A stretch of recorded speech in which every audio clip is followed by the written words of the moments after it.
माझ्या मागे दिसणारं हे पाणी आहे काजळी नदीचं।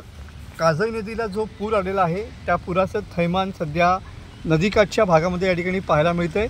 चांदेराईपासून ते अगदी सोमेश्वरपर्यंत प्रत्येक ठिकाणी या ठिकाणी या नदीचं पाणी जे आहे ते शेतामध्ये किंवा बागायतीमध्ये घुसलेलं पाहायला मिळतं आहे। अनेक ठिकाणी तर या ठिकाणी घरांना वेढा दिलेला पाहायला मिळतो आहे। सध्या आपण आहोत पोमेंडी या भागामध्ये आणि या ठिकाणी पूर्ण बागायतीमध्ये या ठिकाणी नदीचं पाणी जे आहे ते आलेलं पाहायला मिळतं आहे।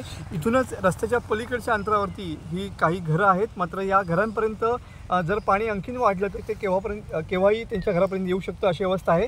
तर या ठिकाणी व्हॉलीबॉलचं जे मैदान आहे त्याच्या नेटच्या पर्यंत या ठिकाणी पाणी आलेलं पाहायला मिळतं आहे। म्हणजे एवढी भीषणता या ठिकाणी या नदीची आपल्याला पाहायला मिळते। सांगण्याचा उद्देश एवढाच होता।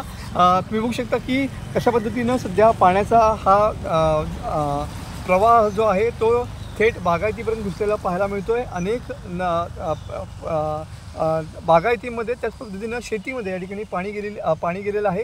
याच ठिकाणी अनेक जणांची शेती होती, मात्र ती सध्या या पाण्याच्या आतमध्ये असलेली पाहायला मिळते आहे।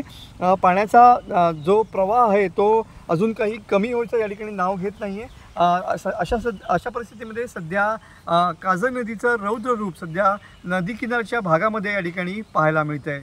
कॅमेरामन समित गजनेसह मी मनोज लेले, TV9 मराठी, रत्नागिरी।